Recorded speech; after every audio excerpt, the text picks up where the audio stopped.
You prayed, you waited, and it seems like heaven went silent. But what if the silence is a setup for your greatest breakthrough?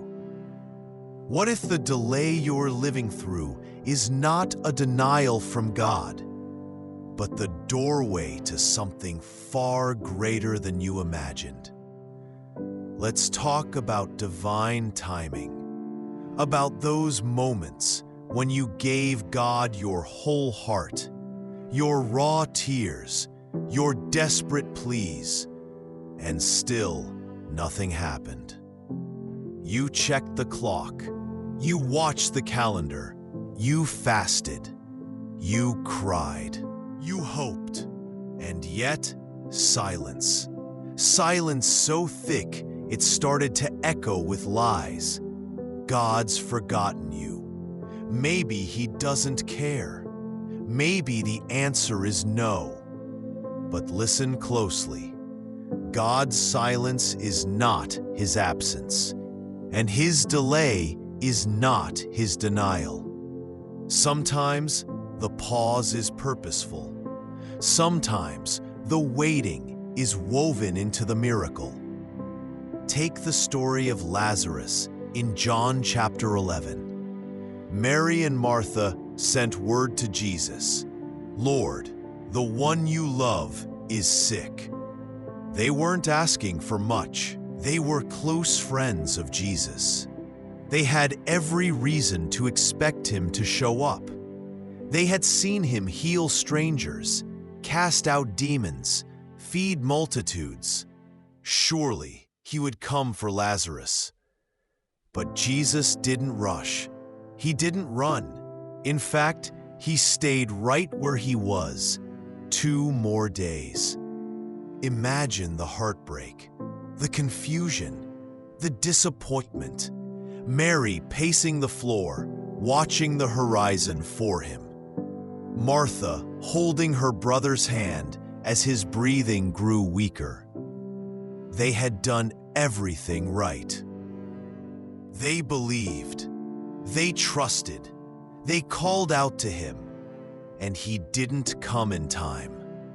Lazarus died, and with him, a part of their faith may have felt like it died too.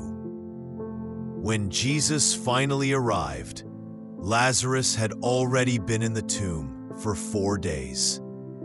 And Martha, broken, grieving, confused, said, "Lord, if you had been here, my brother would not have died." Have you ever said that? Lord, if you had answered that prayer, if you had stepped in sooner, if you had stopped the pain. But Jesus looked her in the eye and said, "Your brother will rise again."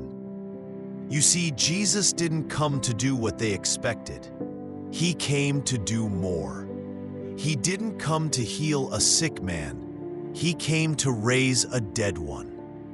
Because sometimes God waits until the situation looks hopeless. So when he moves, there is no mistaking his power.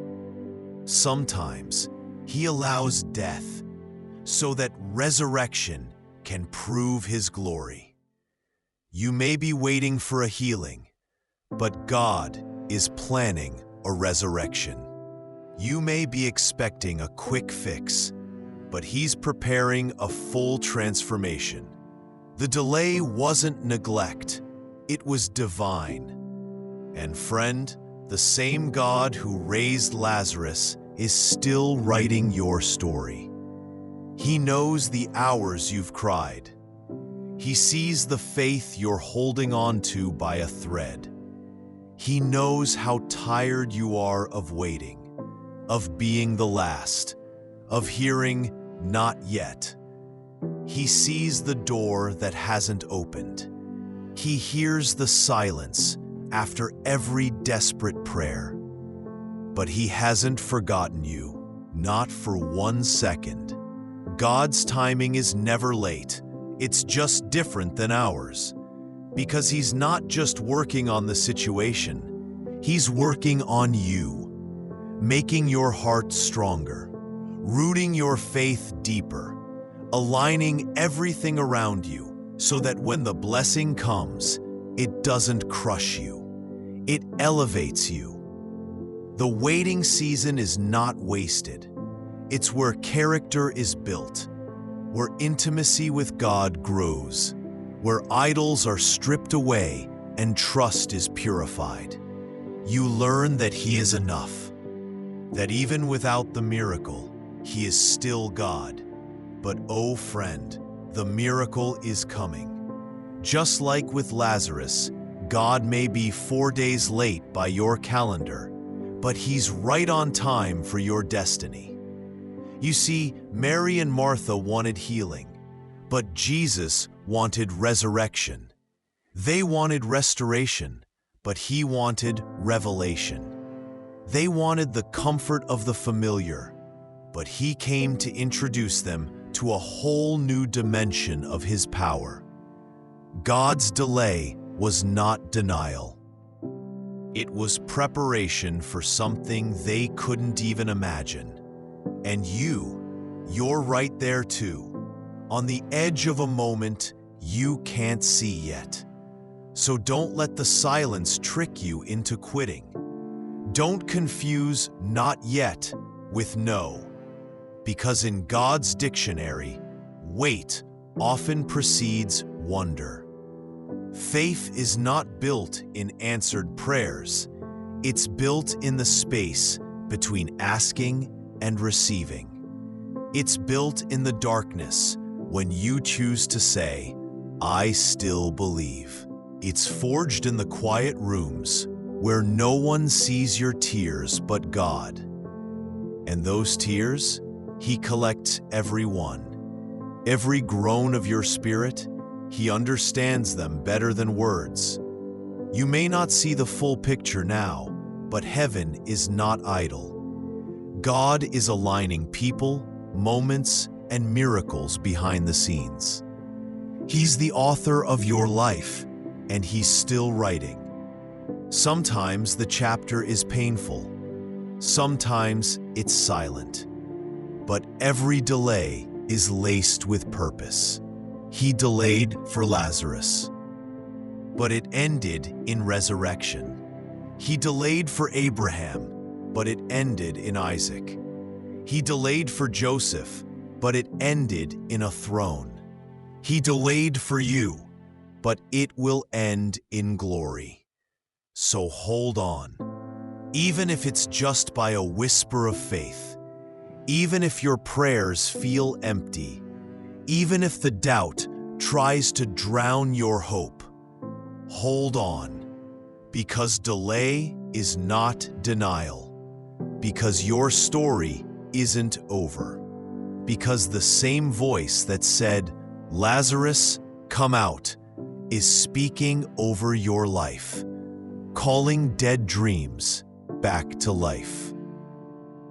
Breathing again into the places you buried with disappointment, restoring what you thought was too far gone, resurrecting what you gave up on.